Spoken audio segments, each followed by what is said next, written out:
রাধে রাধে বন্ধুরা, সুপ্রভাত। আজ পবিত্র রূপিণী একাদশী। পবিত্র রূপিণী একাদশী শুভেচ্ছা জানাই সকলকে। সমস্ত বৈষ্ণব ভক্তবৃন্দের চরণে আমার ভক্তিপূর্ণ প্রণাম জানিয়ে একাদশীর ব্রত মাহাত্ম্য কথা পাঠ করছি। আপনারা নিষ্ঠা সহকারে শ্রবণ করুন। হরে কৃষ্ণ কৃষ্ণ কৃষ্ণ হরে হরে, হরে রাম রাম রাম হরে হরে। হরি বল। একদিন মহারাজ যুধিষ্ঠির ভগবান শ্রীকৃষ্ণকে জিজ্ঞাসা করলেন, হে প্রভু, শ্রাবণ মাসে শুক্লপক্ষের একাদশীর নাম কি, তা কৃপা করে আমাকে বলুন। শ্রীকৃষ্ণ বললেন, হে মহারাজ, এখন আমি সেই পবিত্র ব্রত মাহাত্ম্য বর্ণনা করছি, মনোযোগ দিয়ে তা শ্রবণ করুন। যা শোনামাত্র বাজপেয় যজ্ঞের ফল লাভ হয়। প্রাচীনকালে দাপর যুগের শুরুতে মহিজিৎ নামে এক বিখ্যাত রাজা ছিলেন। তিনি মাহিষ্পতি নগরের রাজত্ব করতেন। কিন্তু দুঃখের বিষয় এই যে তার মনে বিন্দুমাত্র সুখ শান্তি ছিল না, কেননা তিনি ছিলেন অপুত্রক। পুত্রহীনের ইহলোক পরলোক কোথাও সুখ হয় না।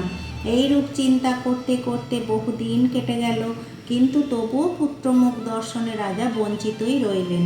নিজেকে অত্যন্ত দুর্ভাগা মনে করে রাজা চিন্তাগ্রস্ত হলেন।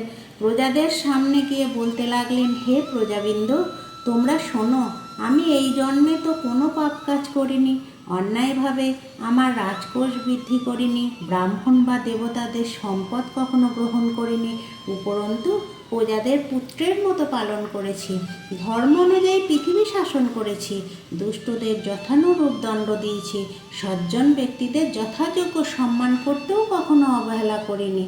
তাই হে ব্রাহ্মণগণ, এই প্রকার ধর্মপথ অবলম্বন করা সত্ত্বেও কেন আমার পুত্র লাভ হলো না, তা আপনারা কৃপা করে অনুসন্ধান করুন।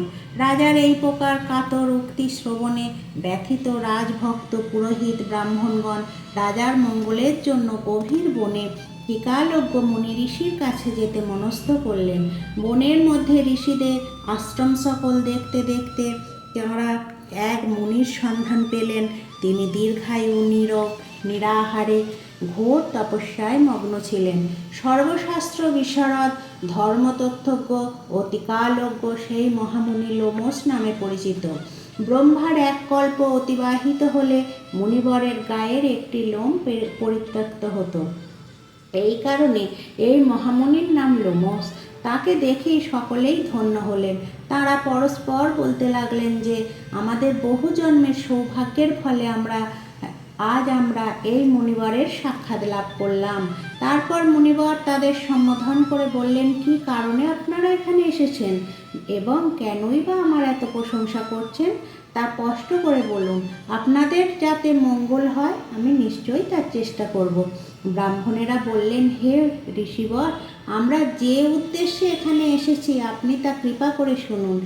এ পৃথিবীতে আপনার মতো শ্রেষ্ঠ ব্যক্তি আর কোথাও নেই। মহিজিৎ নামে এক রাজা নিঃসন্তান হওয়ায় অতি দুঃখে দিন যাপন করছে। আমরা তার প্রজা, তিনি আমাদেরকে পুত্রের মতো পালন করেন, কিন্তু তিনি পুত্রহীন বলে আমরাও সবাই মর্মাহত। যার দুঃখ দূর করতে আমরা এই বনে প্রবেশ করেছি। হে ব্রাহ্মণ শ্রেষ্ঠ, রাজা যাতে পুত্রের মুখ দর্শন করতে পারেন, কৃপা করে তার কোনো উপায় আমাদের বলুন। তাদের কথা শুনে মুনিবর ধ্যানমগ্ন হলেন। কিছু সময় পরে রাজার পূর্বজন্ম বৃত্তান্ত বলতে লাগলেন। এই রাজা পূর্বজন্মে এক দরিদ্র বৈশ্য ছিলেন। একবার তিনি একটি অন্যায় কার্য করে ফেলেন। ব্যবসা করবার জন্য তিনি এক গ্রাম থেকে অন্য গ্রামে যাতায়াত করতেন। এক সময় জ্যৈষ্ঠ মাসের শুক্লপক্ষের দশমীর দিনে কোথাও যাওয়ার পথে তিনি অত্যন্ত তৃষ্ণার্ত হয়ে পড়েন। গ্রাম প্রান্তে একটি জলাশয় তিনি দেখতে পান, সেখানে জলপানের জন্য যান। একটি গাভী ও তার বাছুর সেখানে জলপান করছিল। তাদেরকে তাড়িয়ে দিয়ে তিনি নিজেই জলপান করতে লাগলেন। এই পাপকর্মের ফলে তিনি পুত্র সুখে বঞ্চিত হয়েছেন, কিন্তু পূর্বজন্মের কোনো পুণ্যের ফলে তিনি এরকম নিষ্কণ্টক রাজ্য লাভ করেছেন। হে মুনিবর, শাস্ত্রে আছে যে পুণ্য দ্বারা পাপ ক্ষয় হয়। তাই আপনি এমন একটি পুণ্যব্রতের উপদেশ করুন যাতে তার পারদ্ধ পাপ দূর হয় এবং আপনার অনুগ্রহে তিনি পুত্র সন্তান লাভ করতে পারেন। লোমসমুনি বললেন, শ্রাবণ মাসের শুক্লপক্ষের পবিত্রারূপিণী একাদশী ব্রত অভীষ্ট ফল প্রদান করে। আপনারা যথাবিধি তা সকলে পালন করুন। লোমসমুনির উপদেশ শুনে আনন্দ চিত্তে গৃহে প্রত্যাবর্তন করে তাঁরা রাজাকে সে সকল কথা জানালেন। তারপর সকলে মিলে মুনির নির্দেশ অনুসারে ব্রত পালন করলেন। তাদের সকলের পুণ্যফল রাজাকে প্রদান করলেন। সেই পুণ্য প্রভাবে রাজমহিষী গর্ভবতী হলেন। উপযুক্ত সময়ে বলিষ্ঠ সর্বাঙ্গ সুন্দর এক পুত্র সন্তানের জন্মদান করলেন। ভবিষ্যৎ পুরাণে এই মাহাত্ম্য বর্ণিত হয়েছে।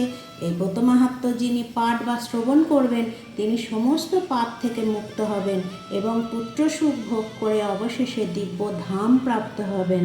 হরি বল। জয় রাধে, জয় রাধে। কাল 17ই আগস্ট শনিবার, পারণ ভোর 5টা 13 থেকে সকাল 8টা 7-এর মধ্যে। আপনারা সবাই ভালো থাকবেন, সুস্থ থাকবেন, সবাই আনন্দ করে একাদশী পালন করুন। হরে কৃষ্ণ, রাধে রাধে, হরি বল।